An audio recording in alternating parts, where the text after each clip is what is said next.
En la sexta y última temporada de Veredictos Discutidos, el caso de Lizzie Borden.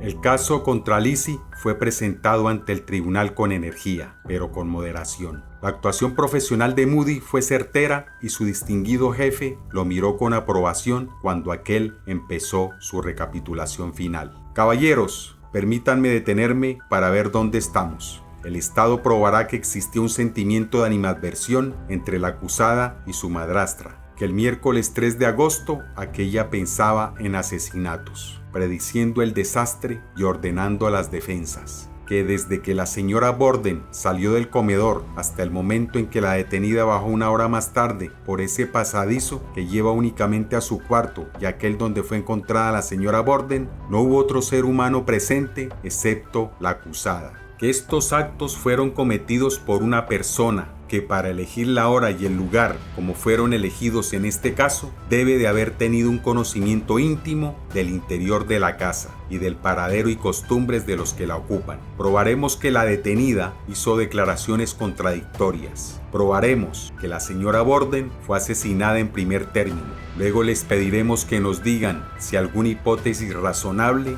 excepto la de la culpa de la detenida, puede explicar los tristes sucesos de la mañana del 4 de agosto. El discurso de apertura había terminado y también la sesión de la mañana. El tribunal no sesionó a la tarde.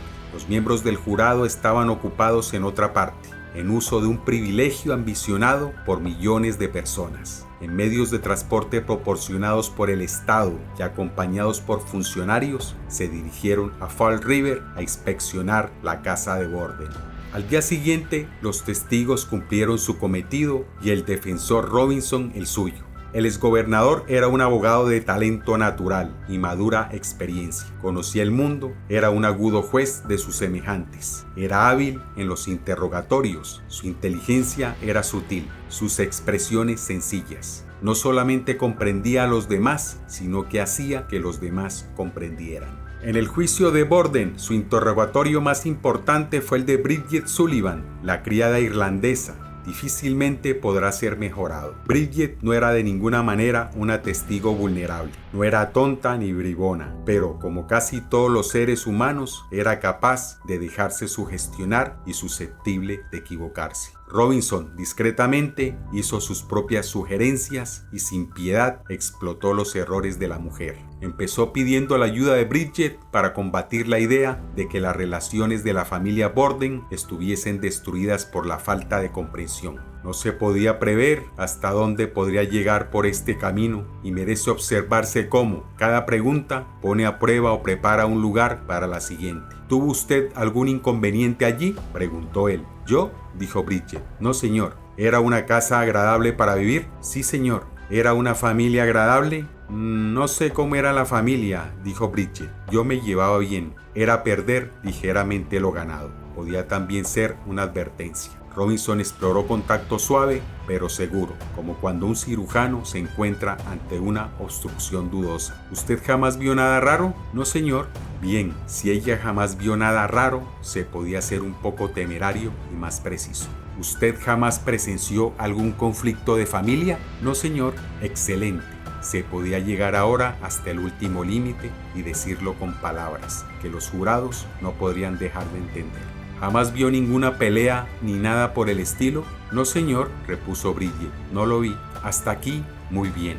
La joven no había presenciado ninguna franca disputa, pero Robinson deseaba dar un paso más adelante y disipar cualquier creencia de que existía un estado de guerra latente. Hostigó a Bridget sobre la afirmación de que Emma y Lizzie se mantenían alejadas de las comidas en familia. ¿No comían en familia?, preguntó. No siempre. Robinson recogió esta respuesta y la dio vuelta. Pero lo hacían de vez en cuando, ¿no es así? El sentido era el mismo, pero el efecto había sido cambiado.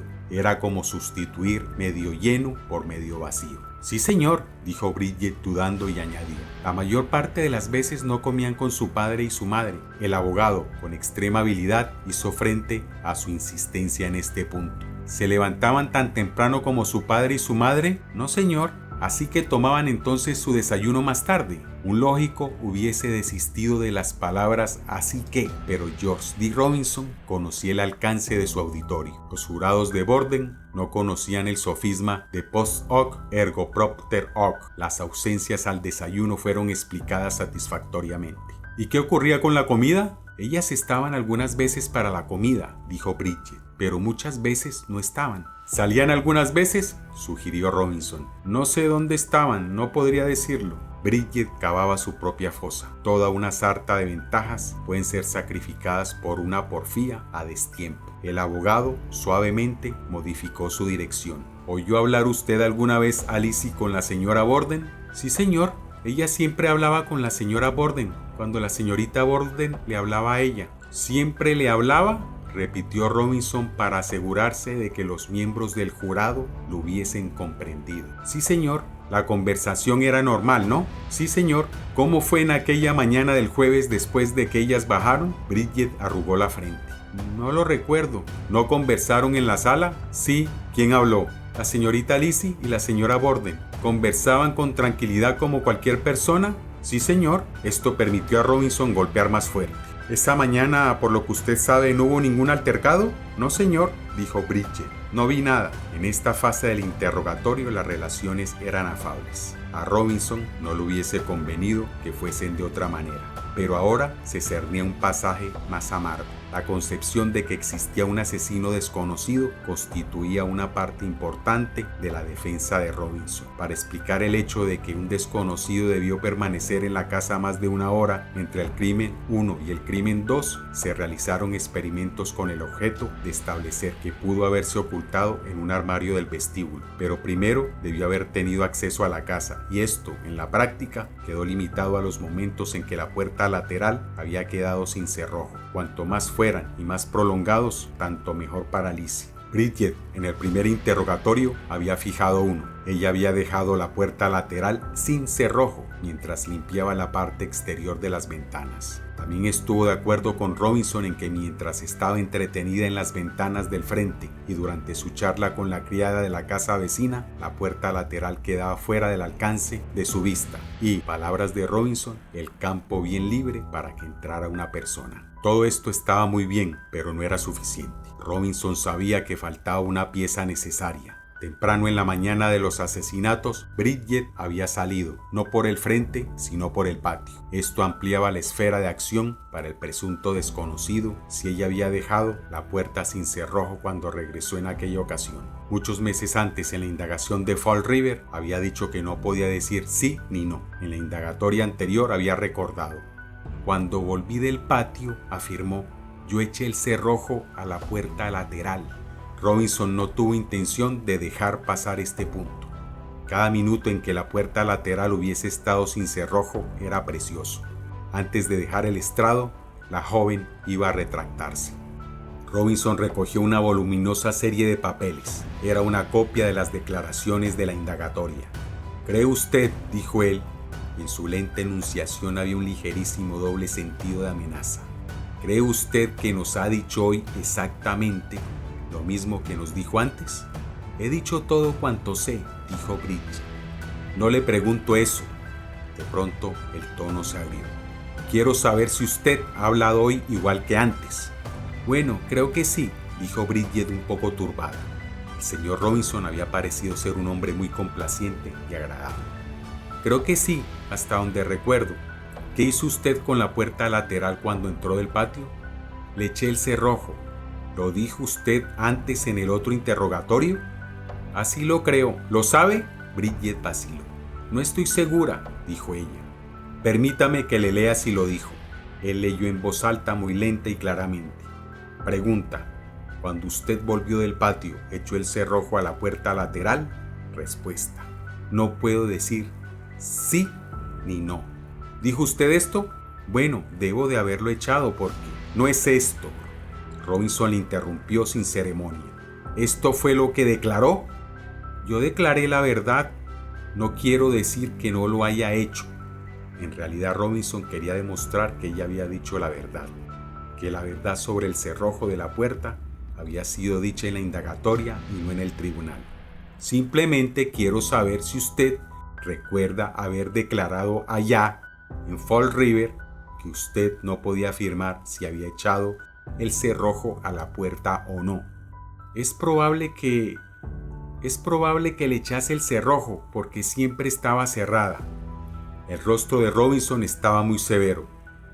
Categóricamente, ¿recuerda usted una cosa u otra?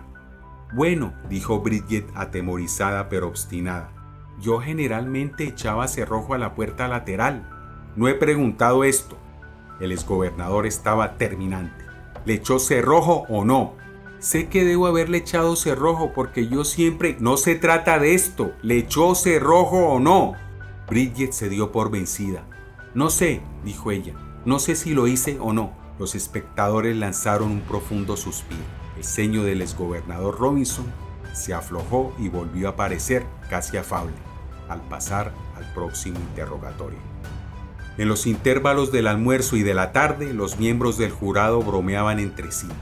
Ese viejo gobernador Robinson trabajaba bien, es muy activo, pero los miembros del jurado estaban ausentes del tribunal cuando mejor trabajó y cuando su actividad fue más notable, pues los triunfos de Robinson para conseguir pruebas fueron sobrepasados por sus triunfos para que otras no fueran admitidas. Por ejemplo, el caso del señor Eli Benz. La historia que el señor Eli Benz relató era muy sencilla. Estaba empleado en una farmacia de Fall River.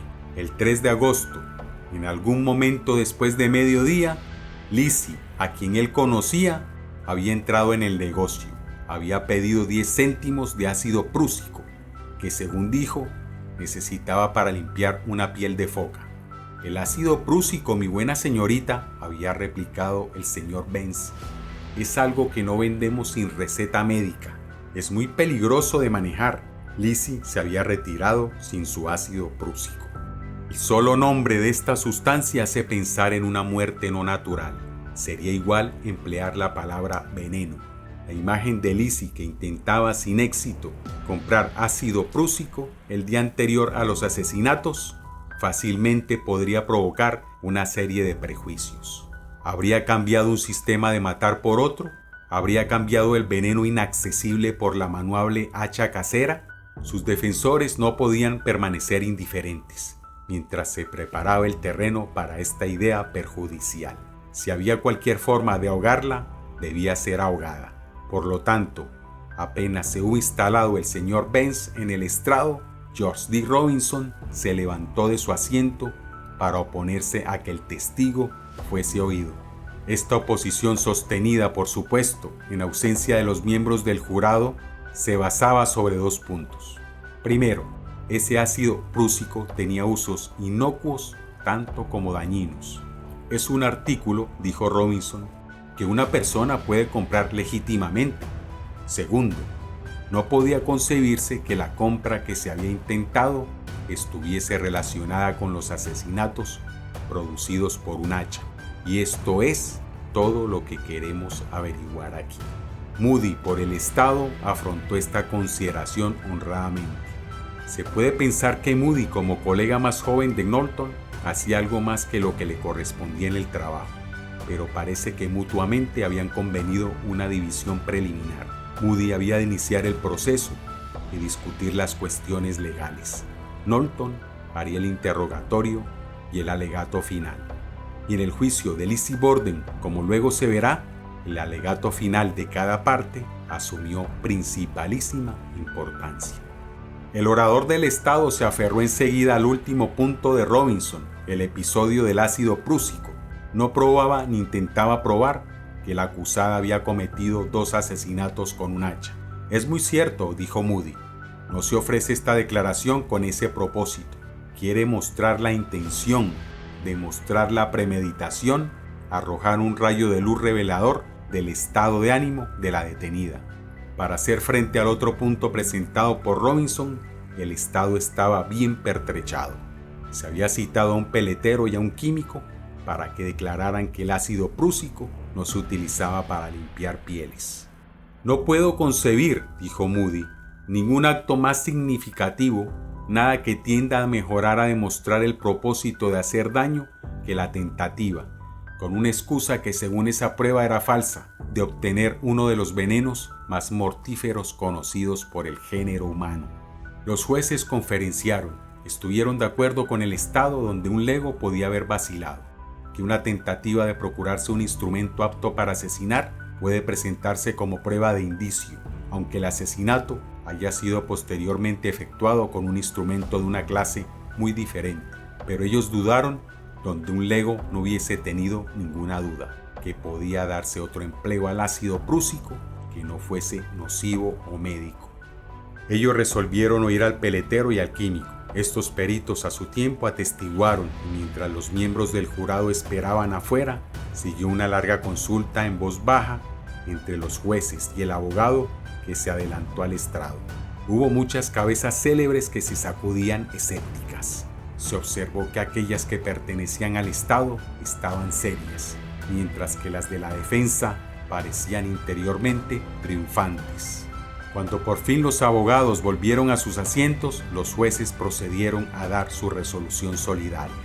Había prueba insuficiente para satisfacer al tribunal de que el ácido prúsico no podía ser empleado con un propósito inocente. La prueba del veneno sería, por lo tanto, excluida. Si Robinson había luchado con energía para excluir a Ellie Benz, luchó aún más para mantener excluida a Lizzie Borden. Lizzie ya había declarado bajo juramento en la indagatoria a la cual había sido citada bajo apercibimiento. Allí, ante el interrogatorio de Knowlton, había resultado una testigo obstinada, pero nada convincente. Las contradicciones en su relato eran abundantes y categóricas. Las explicaciones pocas y a menudo incompletas. Estaba abajo en la cocina cuando su padre regresó a casa. No, estaba arriba cosiendo un trozo de cinta. No, ahora lo recordaba, estaba abajo. Había ido hasta el granero en busca de una plomada para una línea de pescar. No había estado en el granero posiblemente desde hacía 3 meses. No sabía qué le hizo elegir ese funesto momento en especial. Había permanecido en el granero durante un lapso de 20 minutos. Era un día muy caluroso y el granero estaba terriblemente sofocante. No, por supuesto que ella no se había quedado allí más tiempo del necesario. ¿Cuánto tiempo necesitaría para encontrar la plomada? 3 minutos o 4. No, necesitó 10. ¿Y los 10 restantes, señorita Borden? Había mirado ociosamente por la ventana del granero mientras comía 3 peras que había traído del patio. Estas y una veintena más de desagradables incongruencias hicieron que el testimonio de Lizzie fuese un peligro para ella misma.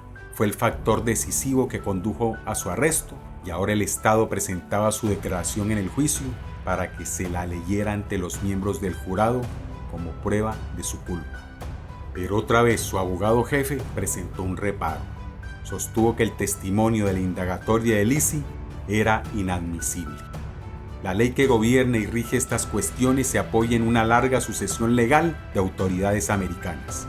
Todo dependía realmente de la situación legal de Lizzie cuando, en obediencia al mandato de la ley, apareció en la indagatoria y se sometió al interrogatorio.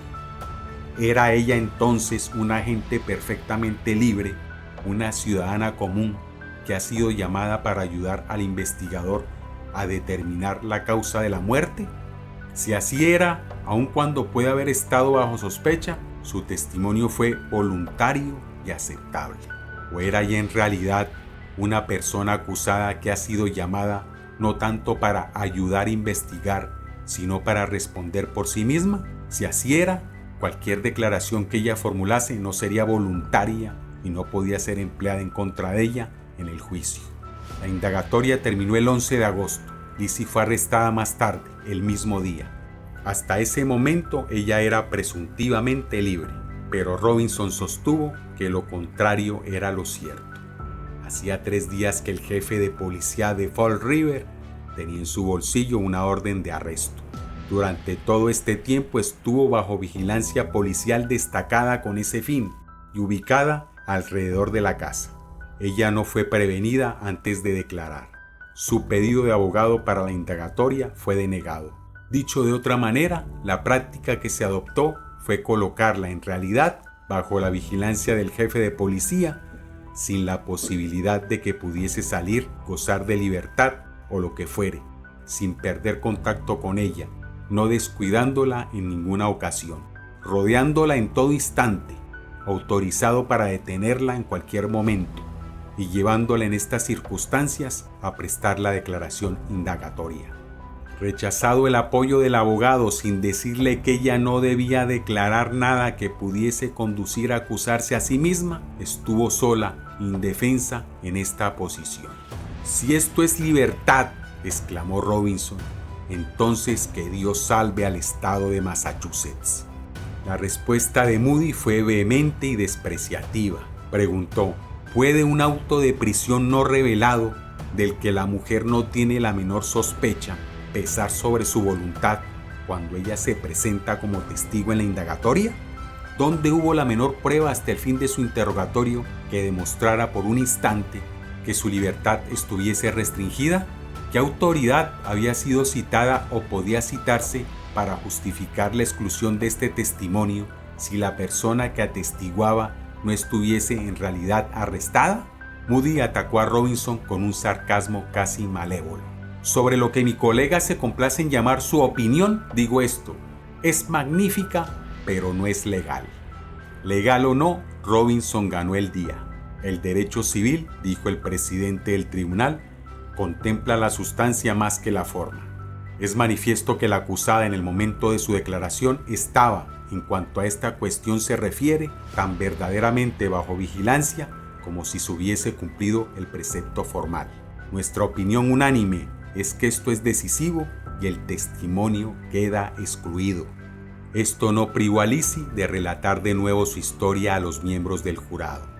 En Massachusetts, a diferencia de Inglaterra en aquella época, se permitía declarar a los presos si ellos lo deseaban. Pero Lizzie no pensó en aprovechar este privilegio. Un encuentro con el señor Knowlton era más que suficiente.